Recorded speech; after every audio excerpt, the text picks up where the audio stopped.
আবারও প্রতিবাদের নতুন ধরন দেখল নিউজিল্যান্ড। আদিবাসী চুক্তি বিলের প্রতিবাদে দেশটির সংসদ ভবনেই নাচলেন তরুণী এমপি। প্রাচীন মাউরি জনজাতির অধিকার কেড়ে নেওয়া সংক্রান্ত বিলের প্রতিবাদ করতে আদিবাসী নাচে মেতে ওঠেন পার্লামেন্টের কনিষ্ঠতম এমপি হানা রাওহিতি কারিরিকি মাইপি ক্লার্ক ওরফে মাইপি ক্লার্ক। নাচতে নাচতেই আন্দোলনের ভাষা প্রকাশ করলেন।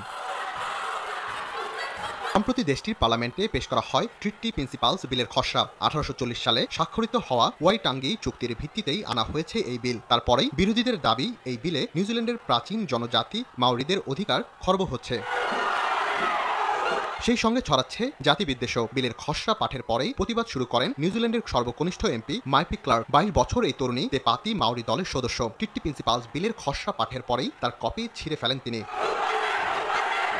তার দাবি, দেশের প্রাচীন উপজাতি অধিকার কেড়ে নিচ্ছে নতুন বিল। তারপরে মাউরিদের ঐতিহ্যশালী হাকা নাচে মেতে ওঠেন তিনি। সঙ্গী হন বেশ কয়েকজন বিরোধী এমপিও।